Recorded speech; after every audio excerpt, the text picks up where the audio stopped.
Another major step toward building China's space station. What does it mean for China's space program? Hello, I'm Anand Naidu, and this is The Heat.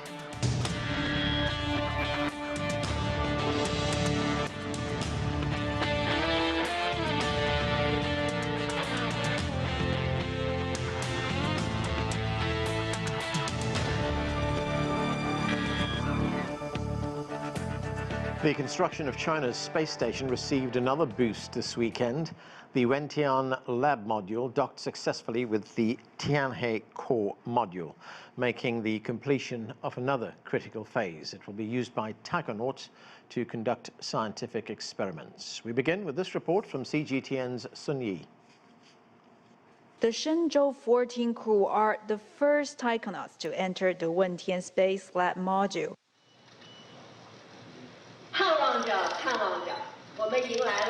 With Liu Yang saying she had been looking forward to this moment with all her heart. The Wentian Lab module was launched from South China's Hainan province on Sunday and docked with the Tianhe core module in the early hours of Monday morning. Here it is, that's the new shape China Space Station assembly has taken, with Wentian being a part of it, and it will keep this straight line look for a while. Wentian's arrival means China's space station construction is moving forward. Wentian is a major component of the China space station. It is the first module in the assembly stage.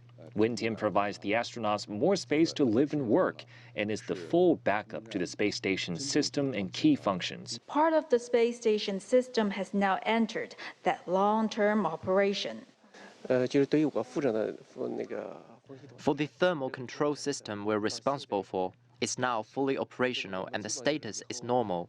This means the space station will be able to be in service for 10 or 15 years or even longer. And in the short term, there is much to look forward to. We're planning to have the very first space experiment within the first week of Wentian's arrival, perhaps in a few days, an experiment on higher plant growth and microgravity condition. That's our first experiment. And there are more experiments and assignments already lined up, including a live lesson from Wentian. Sun Ye, CGTN, Beijing.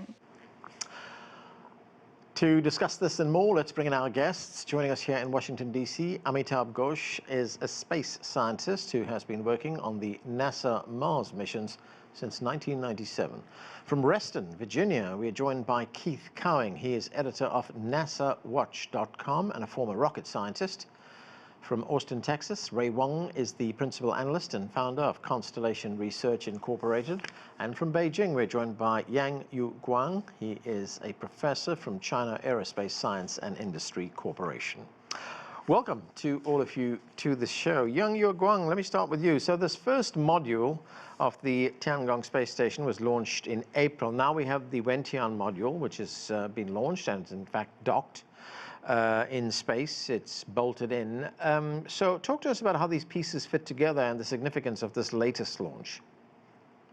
Well, it's really important for China Aerospace and also China Space Station program. You know that the China Space Station adopted a modular design, similar to the third generation space station like the Mir. But you know that although the scale of the station is relatively small, you know that we have three 20-ton level modules, Tianhe one core module and Wentian, Mengtian. And you know that Mir have 6 20-ton level modules. So the scale of the China Space Station is only about half of the Mir space station. But the level of this station is belong to the 4th generation, or the International Space Station. You know, that's the design of the Wentian module. Although we don't have a truss structure like the International Space Station, but the fuselage of the Wentian module can act as a fuselage and as a truss. And also, you know that at the tail of the Wentian module, there were a pair of very huge solar panels. Moreover, you see that because these solar panels has 2-dimensional servo unit, so at any moment it can facing the sun at the most ideal direction. So with this configuration, we can have the power supply as good as the International Space Station. And we have 8 racks dedicated for scientific research inside this Wentian module. In the future, in Mengtian module, we'll also have more racks totally in the whole station, we can have more than 25 racks, and also we have standard interface outside the station. So we can have the scientific research as good as the International Space Station, and also the technology is also advanced enough to belong to the fourth generation of all space stations. Amitabha Ghosh, the Wentian lab will be used for scientific experiments. What kind of experiments can we see? So I think it is going to be primarily used for biology experiments. So one of the unknown things is, what does lack of gravity do to various biological systems? So if you recall, there was an earlier experiment on the space station, the first module, where to do with growth of cancer cells. It was an experiment, I think, for Norway. So I think different biological systems behave differently in microgravity, and we don't know this, and serendipitously we might come across a relationship or something that you could do that would directly have implications of a lot of life systems on Earth. So I think it's a very important frontier to explore what can be learned from microgravity in space. So Amitabh, talk to us about these experiments, and I mean, would they help us with life here on Earth? I mean, how would they be applied here? Absolutely. So I think what is happening here is you're looking serendipitously. Serendipitously, no discovery is guaranteed, but these are very important systems, biological systems. And the other thing which is huge is, see, we have been trying to live in space as the human race for a long time. But the human body is really not built for space. So some of these biological experiments help us understand what can you do in terms of bone loss in space, loss of calcium. So our body is not used to living in space. But so you see here, astronauts will stay here for 6 months. But how are you going to go to Mars? Mars takes 2 years to go and come back. So there's a lot to learn of how to live in space, and the study of the biological systems gets us further on that road. Keith Cowing, this particular module, the Wentian module, it's the largest and the heaviest of the components that China has sent up into space ever. And in fact, it was sent up on a very powerful rocket as well. That's China's Long March 5B carrier rocket. Now, you are a former rocket scientist. How much of an achievement was that? Well, I'm a former rocket scientist, but in reality, I'm a former NASA space biologist, and I helped design the International Space Station. So looking inside these modules is in many ways very familiar. But in terms of launching this, there's more than one way to build a space station. As was mentioned before, the Russian or the Soviet Mir design involved modules coming together, whereas the International Space Station was more or less Mir 2, plus spacecraft that were modules that were brought up by the shuttle. So what China's done is sort of a mix between those two.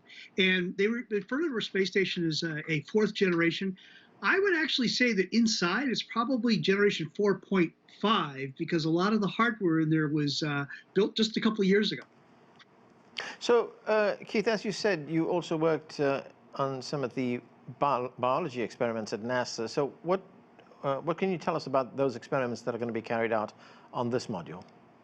Well, we've been doing life science in space for nearly half a century, and it's an iterative process where you stand on the shoulders of who's come before you. And it's interesting to watch what China's put in place in terms of the facilities.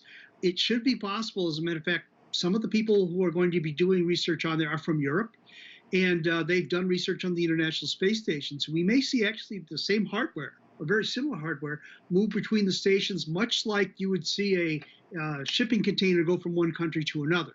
That's the smart thing that China did about the space station. But in terms of the research, we're at the point now where we have a basic understanding of probably what we know about what goes wrong with life science in space.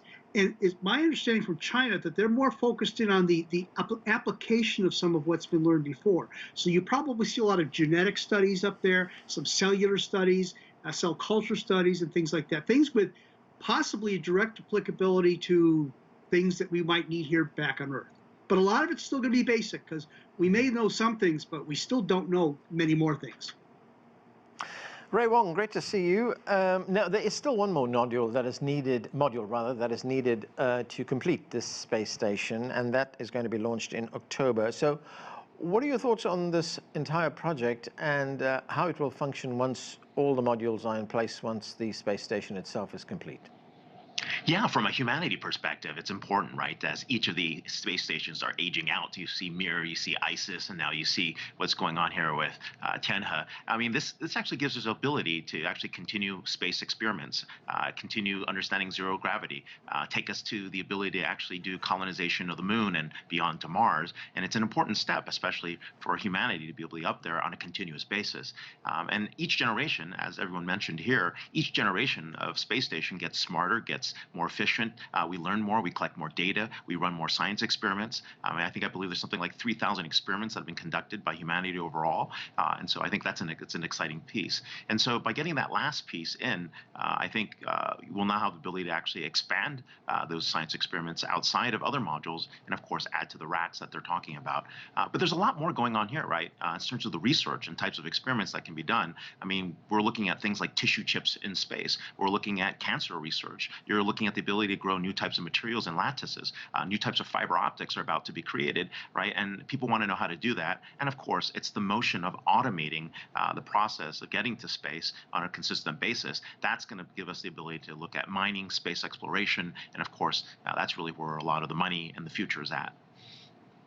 Yang Yuguang, once that final piece is in place and once the space station is complete, it is expected to be in orbit for something like 10 years, which I suppose would be the lifespan of this particular space station. So what does the Chinese manned space program hope to achieve in those 10 years? Well, exactly. You know, that's the China's Tianhe space station is not only act as the national laboratory in outer space for scientific research and also engineering research, but also act as a very important platform for the international cooperation. During the more than 10-year operation in the future, you know that I think there will be many international cooperations. According to the announcement of the China Manned Space Agency, maybe at November or December, the Tianzhou 5 cargo spacecraft will send some devices made by other countries to the China Space Station, because this is a program raised by the China Manned Space Agency and the United Nations Office for Outer Space Affairs, or UNUSA. So the 9 experiments selected from 17 countries has already been chosen, and also the devices for or instruments for this research has already been made. So some of these instruments will brought to the station before the end of this year, and the China's astronauts will conduct the scientific research there. Also, there are, you know, that as you mentioned, the Wentian will come to the station, and the microgravity physics and also the manufacturing of some materials on outer space will also be studied. Moreover, in the future, you know that the European astronauts, Ms. Samantha Cristoforetti and also Mr. Mattia Moria, has already been trained in Scienza. Not necessarily to be these two persons, but also I believe in the future there will be visitors from Europe or other countries to visit China Space Station. I hope in the future also we can have the visiting spacecraft from other countries, either a manned spaceship or a cargo spacecraft. So it is also possible, because you know that the docking yesterday we used the androgynous peripheral attach system. So it follows the international standard, although the definition will be different, but the other countries only need a slight change for the docking systems to be compatible with China's space station. Okay, we are going to take a break right now. More of our conversation on China's Wentian module launch. Stay with us, you're watching The Heat.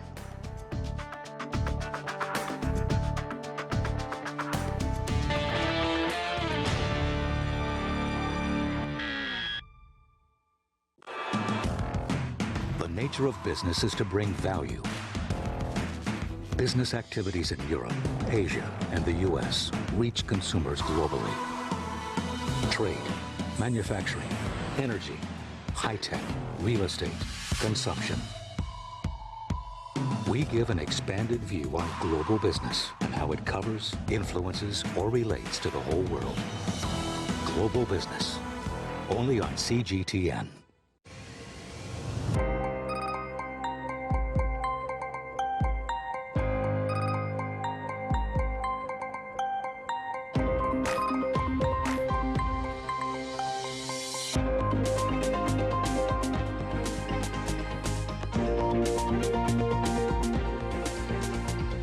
All you need to know about China. China 24, only on CGTN.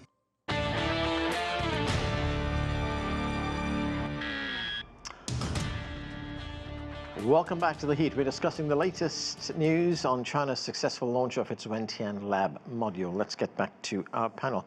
Amitabha Ghosh, I'm going to ask you about the space telescope that China is planning on launching next year. But first, you mentioned something a moment ago about, the plan, the ultimate plan is for one of these days for us to get up to Mars, and that'll take a long time. It'll take up to 2 years. I mean, how do these space stations help us with that goal in mind? Okay, so let's step back. We humans live on Earth. We are social animals. So you put someone up in a space station. The space station is going around the Earth, I think, every 30 minutes. So you see one sunset, one sunrise, many sunsets and sunrise during the course of the day. So our circadian rhythm, we have a body clock inside which says this is daytime and this is nighttime. It's all screwed up. Second is, our muscles cannot take it, our bones cannot take it. And the third is, which is not often talked about, imagine you being in a can in space for 2 years. We are not built like that. We will go nuts, and it's the psychology. So the loneliness of the space station is huge. And I think in one of the previous, there was an experiment or a module which, or a package which mimicked, you have Alexa on Earth, but you need Alexa to be more human-like. So it talks and senses your feelings when you talk to it, so that it is more like a companion. So you are trying to get ready in the next 10 years. There's going to be bigger things to do, like setting up a base on the moon, going to the moon often, going to Mars. So you can say that the space station is barely 250 miles away, but we have to go 200 million miles at least to Mars, and the moon is 500,000 miles away.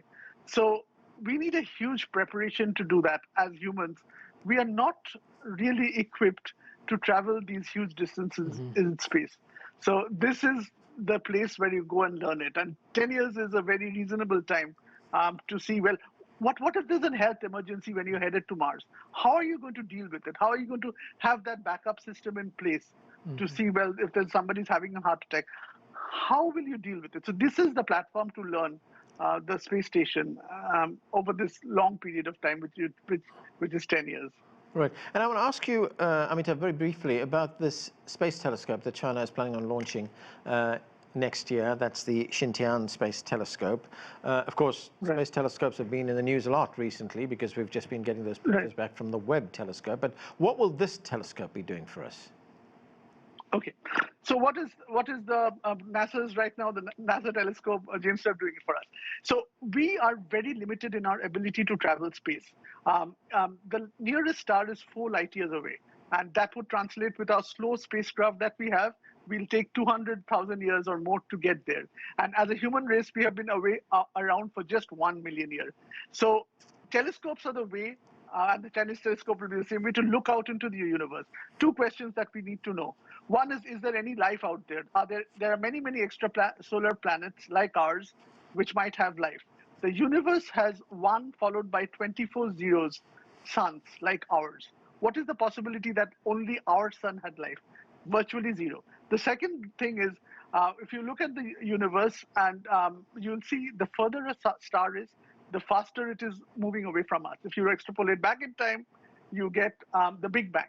Now, what really happened during the Big Bang? There were tiny stars which are not visible from Earth-based telescopes, and so China's space telescope will be able to see stars about 200 million years after the Big Bang. Huge thing. Okay. Keith Cowing, the thing that really captures our imagination about space is space exploration, about the fact that we want to get to the moon again, we want to get to Mars. But There is also a more mundane motive, and we know that from the China Manned Space Engineering Office. They plan, and I'm quoting here, on actively exploring new models of commercial human spaceflight and introducing commercial cargo. What is the potential for that? Well, it's sort of the undiscovered country, but it's also the inevitable consequence of getting familiar with a new environment such that you're comfortable enough to hire people to take you there. And if you just, as an example, the early air travel, you would get on a plane, they'd serve you champagne. It cost a lot of money. Then somebody found a cheaper way to do it, a more reliable way to do it. And so now you see with SpaceX, as a matter of fact, here in the States, we're building a big rocket, the SLS, to go to the moon. It's billions of dollars over budget, years behind, and yet a company, a private company, SpaceX, with their own money, is building a rocket that when it launches will be even more capable and far cheaper. And so, you know, I think many people would be a little frustrated at NASA that their rocket isn't the best or the cheapest. But on the other hand, they're sort of patting themselves on the shoulder because the purpose of NASA was to pioneer these technologies such that they can be spun out or taken off to other companies. Mm-hmm. And the same thing goes for other space agencies. So it's sort of the next step in space. Once you figure out how to get there, how do you figure out how to go there cheaper and more often? Ray Wang, when Tianhe is completed, when it's finally assembled, it will be one of 2 space stations which will be orbiting Earth. In fact, since 1971, there have been something like 10 manned space stations with crews on board. What is the future of this kind of space exploration?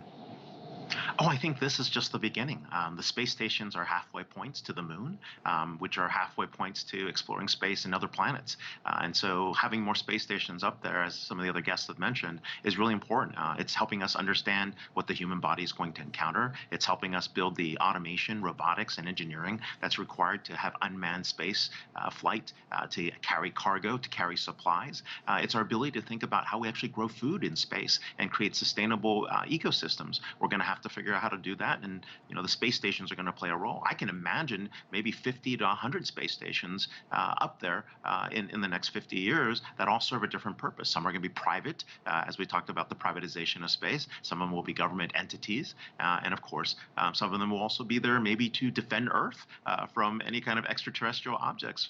And so we're going to see a lot of different applications up there, and hopefully we'll have some good governance treaties and international cooperation along the way. One other thing, Ray, and that is China and Russia plan to build a research lab, a research facility on the south pole of the moon. That's expected to be done by 2035. I mean, that's not far away. What can you tell us about that?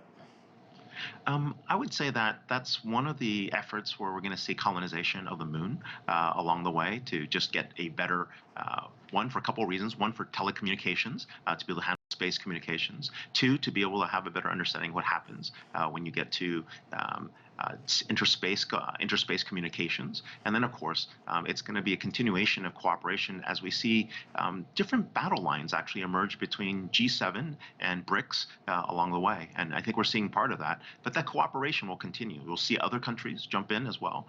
You'll see what happens with the UAE, ESA, and of course, what we do in NASA and our private agencies. Yang Yuguang, you were talking to us a moment ago about international cooperation on these ventures.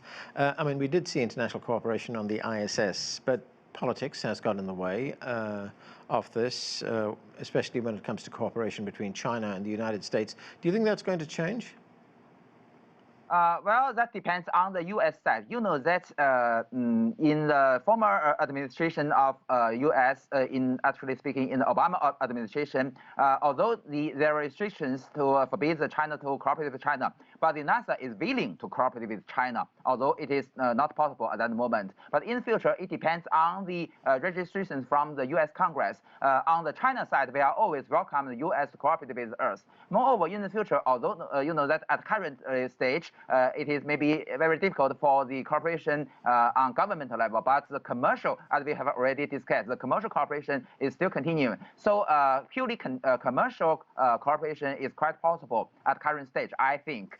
There is a very good example before. You know that the Beijing Institute of Technology has brought its scientific research device to the International Space Station with the help of the nanoracks. So it is a purely commercial application, but in the future, also I think this kind of applications can happen again. So I should also emphasize that although we already have the China's Tianhe space station and the International Space Station, but the resource is still limited. So the current situation is that scientific researchers are waiting in a very long queue. So in the future, the coordination between the International Space Station and also China's space station, either in the biological study and other research, will be very, very meaningful. Amitabha Ghosh, talking about cooperation, the United Nations has an Office for Outer Space, and they in fact entered into an agreement with China, that was back in 2019, to conduct 9 international experiments in space. What do we know about that, and what is the purpose of those experiments? So I'm not aware of the United Nations experiment, but I just wanted to make a quick point about your question about the South Pole of the Moon. Yeah. That project is very important. And you know why? Because that is the place where you have permanently shadowed part of the moon, so you have water there. If humans were to ever go to the moon, that is where they have to necessarily go to extract oxygen out of that water and to manufacture rocket fuel from that water. So the fact that the Chinese and the Russians are trying to set up something there is very significant. So is NASA, so is India. So it's kind of the target of the next generation. And by the way, so is Blue Origin's planning to go there. It is because if you were to go to the moon, the rest of the moon is very hot and desiccated, but this is a permanently shadowed area. There are permanently shadowed craters on the moon. So that is why that is interesting. Keith Kang, what's the next step for the US lunar program? Well, right now there's a series of robotic probes that NASA is sending to the moon. They will do a variety of things, from looking down at the moon to landing on the surface of the moon and conducting some basic pathfinding experiments that will help us calibrate what we're going to do when we send humans there in a few years. But also looking at, again, cislunar space, which is this big area between the Earth and the moon, and trying to figure out what's the best way to communicate across those distances. Okay. So it's preparing the way. Okay. And that's where we have to leave it. Thanks to all of you for being with us. You've been watching The Heat. I'm Anand Naidu in Washington, D.C. Thanks for being with us.